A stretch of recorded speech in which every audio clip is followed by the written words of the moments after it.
más números que juego.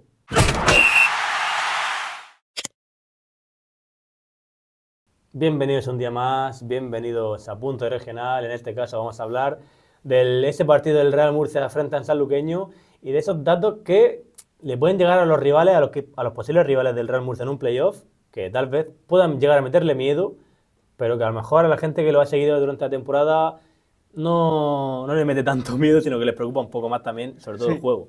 yo creo que les mete miedo precisamente, pero como tú dices, el juego, ¿no? De lo que es el Real Murcia esta temporada. Primero, antes de hablar un poquito de los números, vamos a hablar sobre lo que fue el partido, aunque de manera muy escueta, porque tampoco fue un partido que dejó muchísimo que analizar, en realidad. Además, ya los últimos partidos del Real Murcia en general están teniendo una tónica bastante habitual, y es que no pasa nada. No pasa nada, ¿no? Generalmente, tanto Intercity como Antequera, como ahora este del sanluqueño, en general son partidos en los que no suceden grandes cosas, son 3 partidos en los que te podías haber ido con un 0-0 tranquilísimamente, y de hecho solo ha ganado uno de ellos, que fue ese del Intercity, y de aquella manera. Son partidos que se aplican al mítico refrán, aprieta pero no ahoga. Sí, Que el Murcia presiona, la tiene el control del partido, pero lo que es ya materializar jugadas, finalizar la pegada, la llegada, es el problema de básicamente toda la temporada.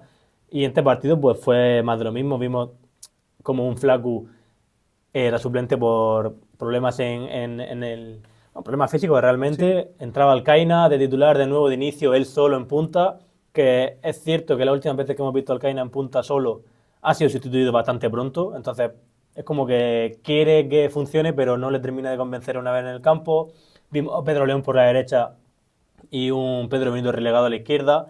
Vimos también la entrada de Jorge Mier por David Vicente, eso ya, imagino que también un poco para darle descanso al lateral valenciano. Y poco más, al final vimos un Murcia que le costaba llegar, que a pesar de ser mejor que el saluqueño, no le generaba peligro al saluqueño más allá de un balón al larguero por Kiki Cadete, que era un centro que se envenenó, que realmente, quitando eso, no pasó mucho más. Luego un mano a mano que tuvo Pedro Benito, pero estaba muy escorado en banda izquierda, y otro remate de Pedro Benito de cabeza, que forcejeando tal vez con el defensa del saluqueño, se tiró en el palo, una ocasión clara, la verdad, pero la más clara llegó a la puerta de Alcaina, y entonces ya entra la crispación, la duda de la gente de por qué Alcaina sí y Cadorini no.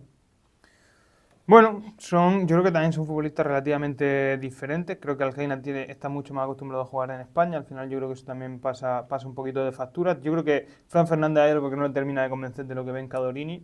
Tampoco creo que estemos hablando de un superdelantero en Cadorini. Pero los datos y los números hablan por él. Sí, es cierto que los números de Cadorini no son malos. O sea que por ahí se entiende menos la ausencia del brasileño, pero en cualquier caso lo que sí que vimos, Dani, es a un Real Murcia que, si bien hasta, bueno, pues prácticamente hasta este partido se venía acusando, ¿no?, esa flaqueza que eran los centros laterales en defensa, en este partido precisamente hizo que fuese, bueno, pues su principal herramienta de ataque. Como tú decías, ese centro de Kike Cadete que acaba estrellándose en el larguero. El remate de Pedro Benito que viene de otro centro lateral. Esa ocasión fallada debajo de la portería prácticamente de Alcaina también viene de un centro lateral. Es decir, son varias jugadas las que el Real Murcia que tiene en ese tipo de facetas ofensivas, ¿no?, que en defensa le están pasando factura en muchas ocasiones, aunque no están llegando a materializarle, pero que ahora parece que también se ha apropiado de ellas en la faceta ofensiva, lo cual son evidentemente pues buenas noticias, ¿no? Sí, luego también entramos en el tema cambios, que vimos que solamente tal vez un jugador que pueda romper el partido cuando se enfrasca fue Carlos Rojas, porque entró en el 82, que es un minuto bastante tarde para un Murcia Sí, necesitado de profundidad. Luego ya también entraron Isi Gómez por Joan Palmer, Davo por Juan Carlos Real, que vimos a Davo jugar de media punta un rato. La verdad que flojo también Davo. Davo lleva unos partiditos en los que no está al mejor nivel. Entró Flaco por Juan Carlos Real y por Pedro León, perdón, y vimos una doble punta de nuevo otra vez con Alcaina y Flaco un rato. No fue la gran cosa porque faltaba, como decía, profundidad, alguien que llegase a la línea de fondo, por eso entró también David Vicente, y no vimos jugar prácticamente nada a Moja, prácticamente nada, no, nada. sí. Toral de nuevo sin minutos, y faltaba, bueno, eso, profundidad, igual que también te quería comentar, Kenneth Soler jugó el otro día, no se entendió y ahora de nuevo no vuelve a tener minutos. Esas son cosas que tal vez a la gente, a la afición, le puede llegar a chirriar un poco de por qué si un jugador que no cuentas con él. de repente en un partido importante lo prefieres a un jugador que prácticamente es titular siempre y los siguientes partidos tal vez no vuelva a contar con minutos, esa continuidad Sí. no lo entiendo mucho y es algo que siempre está el run run en la afición de es que no entiendo ciertas decisiones. Sí, es cierto que son decisiones, como tú dices, relativamente extrañas, ¿no? Como comentábamos en el vídeo de la semana pasada, Kenneth Soler, que en ese partido frente al Antequera jugó 15-20 minutitos y, y fueron casi los primeros 15-20 minutos que tenía en 2 meses, ¿no? Más allá de ese rato que jugó también en Valdebebas. Luego, ahora otro partido en el que se abre la posibilidad para que aparezca un futbolista del estilo de Kenneth Soler y entonces ya no lo vuelves a poner a otros por delante, como es el caso de Davo, de Flaccus o del propio Carlos Rojas, ¿no? Al que también, después de haber conseguido dar la vuelta a su situación, lo volvía a mandar al banquillo. Es verdad que en ese aspecto la gestión del equipo de Fran Fernández ha sido un poco extraña, pero en cualquier caso, bueno, pues es lo que le ha llevado al Real Murcia a estar segundo y eso también hay que Claro. decirlo. Volvemos también, y ya si quieres comentar un par de cositas más y hablamos un poquito de los datos y estadísticas del equipo. Volvimos a ver a Isi Gómez después de 3 partidos de esa sanción, ¿no? Frente al Alcorcón. Un Isi Gómez que, bueno, no No estuvo estuvo mal del mal. todo. En defensa estuvo bastante bien, estuvo muy correcto, cosa que tal vez sea el aspecto más negativo de Isi Gómez en ese doble pivote, que es la defensa, pero estuvo muy bien cortando balones y no estuvo mal Isi Gómez, la verdad. Y bueno, pues como hemos dicho ya antes, unos minutos también de David Vicente. Yo creo que, como tú decías, el objetivo era dar descanso de cara a lo que se le viene al Real Murcia encima, que es un último partido que se juega este sábado a las 7 de la tarde y luego a partir de ahí ya la semana siguiente empiezan los playoffs. Entonces, el Real Murcia tiene que empezar a dosificar y quizás de ahí también esa situación, ¿no? En la que Moja no jugó, en la que, bueno, Flaccus estaba con problemas, pero Davo, por ejemplo, que está siendo titular para Fran Fernández, tampoco jugó de titular. Empezar a meter ahora en la rotación a Pedro León, que hasta ahora estaba teniendo con menos minutos. En general, yo creo que el objetivo de Fran Fernández en estos últimos partidos, evidentemente, aparte de sacar el partido adelante, es que sus futbolistas importantes tengan menos minutos y de ahí también a lo mejor se está empezando a entender la suplencia y la falta de minutos de Pedro Benito la semana pasada, por ejemplo. Pero también está el hecho de que aún no ha certificado la segunda posición, está Claro. solamente a un punto de Ibiza. En este partido jornada unificada ya, y la que viene también es jornada unificada. No sabes lo que hace tu rival, que en este caso ya no es el Ceuta, ahora es el Ibiza, que si hubiese ganado el Ibiza, te hubiese relegado a la tercera posición. Sí, pero no creo que hayas sacado una No, alineación que no sea para ganar, me refiero. Creo que es una alineación bastante competitiva la que puso el es una otro día elección sobre la mesa. que hemos visto. Sí, Pero, sí. pero tal vez no sean los habituales de siempre del 11, pero eso también demuestra que el Real Murcia tiene una plantilla larga y Fran Fernández confía realmente en los 25 que tiene. Claro. Entonces la gente puede pensar que está rotando, pero tiene parte de razón la afición que piensa que está rodando en momentos difíciles, pero también entiendo la parte de Fran Fernández porque al final confía en todo y son cambios que cambien mucho la estructuración del equipo, entonces al final entiendo que haya rotación, descanso y que plena confianza en los suyos porque vienen los playoffs. Pues efectivamente, y un poquito sobre los datos del equipo antes de esta semana ya de playoffs, ¿no? que se viene enseguida. Vamos a hablar ahora, Dani.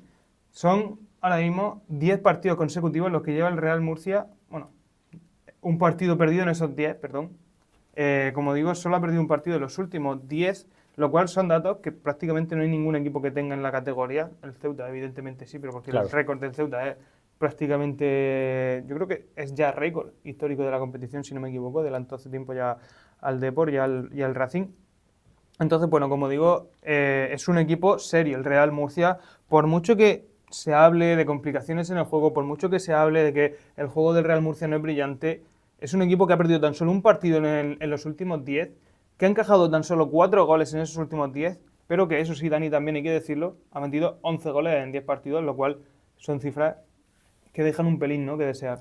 Dejan un pelín que desear en el ámbito ofensivo. En el ámbito defensivo, Está muy bien, claro. es verdad que ha perdido el Murcia 20 partidos, o sea, 20 partidos, perdón, 10 partidos ha perdido el Real Murcia, pero con solamente 30 goles en contra, junto al Ceuta, los dos equipos con 30 goles en contra, son los dos equipos menos goleados de los dos grupos de Primera Federación. Sí, sí. Entonces, al final, la portería cero es un factor muy importante, sobre todo si queda segundo, porque si queda segundo el Real Murcia, con 4-0-0, eres de equipo de segunda división.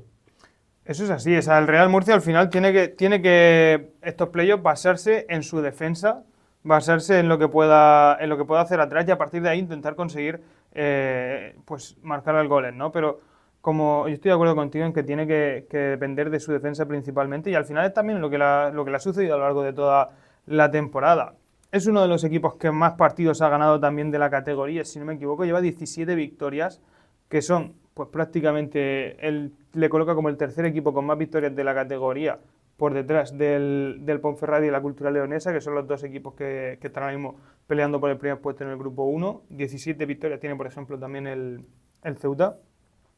Y bueno, en general, más allá de eso, yo creo que el Real Murcia también es un equipo, Dani, que aquí todos conocemos cómo juega, todos le hemos visto jugar, pero un equipo de fuera que llega y ve a un equipo que es el mejor visitante de la categoría, que lleva 10 partidos en los que solo ha perdido uno, que es el equipo que menos goles ha encajado y que tampoco está entre los más bajos en cuanto a goles marcados, porque lleva 45 goles. Yo creo que a un equipo que no haya visto la temporada del Real Murcia le tiene que dar cierto respeto, ¿eh? Claro, son números que, como tú dices, si tú eres, pongo el ejemplo de que ahora mismo sería virtualmente El Nastic. el Nastic de Tarragona. Pero tú eres el equipo, el Nastic ahora mismo es el segundo equipo más goleador de los dos grupos, pero te enfrentas a un equipo que ha encajado solamente 30, ha perdido un partido de los últimos 10 y ya empiezas a tener, y ya, aparte, ya no solamente el tema datos, es que eres el Real Murcia, que Claro. el nombre también impone, un Real Murcia que está luchando 7 años después por volver a su categoría, que es la segunda división, que es la categoría de plata. Por eso es el rey de segunda. Entonces, al final, son datos que asustan. Es cierto que la gente que hemos seguido el Real Murcia esta temporada, hay cosas que hay que mejorar mucho para ser un equipo de segunda división, pero no deja de ser una aura del Real Murcia, una aura de que es un equipo que encaja muy pocos goles y que ha mejorado mucho en casa, sobre todo, porque sí que es cierto que esto a lo mejor sí es más conocido a nivel nacional, de que el Real Murcia en casa lleva unos años que, porque David Bro y muchas cuentas de Twitter se han hecho eco de que el Real Murcia llena campos pero luego no gana. Pero ahora los últimos partidos del Real Murcia en casa no son tan malos. Entonces, tienes ese plus de que lo ves como local, ha mejorado en los últimos partidos. Luego tienes el que prácticamente es el equipo con más portería a cero en toda la categoría y que eso al final va a asustar a los demás rivales, aunque ya independientemente del juego que se ejecute en top playoff. Sí, y ya si quieres, Dani, para finalizar, vamos a hablar un poquito de los resultados que se tienen que dar para que el Murcia asegure la segunda posición, porque no la podía haber asegurado viendo el resultado luego del Ibiza la semana pasada, pero en cualquier caso ahora mismo está un punto por encima del club de Ibicenco, entonces ahora mismo, solo para asegurarse 100% sin depender de los resultados de los rivales, tiene que ganar este fin de semana en casa frente a las Algeciras. En caso de empatar, tendría que esperar que el Ibiza no gane, que juega contra el Ceuta en casa. Y eso sí, aunque si el Murcia empata, el Antequera ya no le podría adelantar. Eso sí que hay que reconocerlo. Para perder la segunda posición, pues tendría eso, que empatar y que el Ibiza gane, o que perder y que gane el Ibiza. Y de hecho, si pierde y gana Ibiza y Antequera, descendería hasta la cuarta posición. Eso ya sería más grave. Esas son todas las situaciones a las que se puede enfrentar el Real Murcia y efectivamente sería más grave bajar a la cuarta posición porque, lo has comentado tú, con 4-0-0 le valdría al Real Murcia para subir a segunda división. Ahora mismo ya el que se coloca como cuarto no. Porque uno de los criterios de desempate cuando se llega a la prórroga es que no hay penaltis, sino que asciende el equipo que mejor puntuación o que mejor clasificación ha tenido. Y de hecho esta jornada, el Algeciras, que no se juega nada, pero lleva, si no me equivoco, que son 12-13 jornadas sin perder. Al final, no deja de ser un equipo que estaba en descenso a inicios de año y que se ha quedado a 5 puntos del playoff. Sí. Eso es una locura, la verdad, la mejoría que ha pegado el equipo gaditano, y al final no deja de ser un partido en el que no se juega nada ninguno de los dos. Bueno, ninguno de los dos. Miento, el Real Murcia sí, obviamente, lo acabamos de comentar, la segunda posición. El Algeciras es el que no se juega nada, pero con esta dinámica que lleva el equipo, no creo que quiera perder. No creo, la verdad, Dani. Quiere cerrar bien la temporada. Además, evidentemente, habrá un futbolista de Algeciras que vendrá con muchas ganas de demostrar. Pablo Larrea. Es el caso de Pablo Larrea. Así que veremos qué pasa. Recuerden, partido es el sábado a las 7 de la tarde, jornada unificada, efectivamente. Jugarán todos los partidos al mismo tiempo, sábado 7 de la tarde. Y bueno, nosotros que no tenemos mucho más que comentar, Dani, así que vamos ya a despedir este vídeo, recordándoles que pueden seguirnos en nuestras redes sociales, aquí en el YouTube de Punto Regional, en Instagram, en TikTok, en Twitter, y también pueden leer nuestros artículos en la página web de Punto Regional y evidentemente también, Dani, pueden dejar sus comentarios Es importante aquí también. en el canal de YouTube. Nada más que decir, simplemente adiós. Muchas gracias.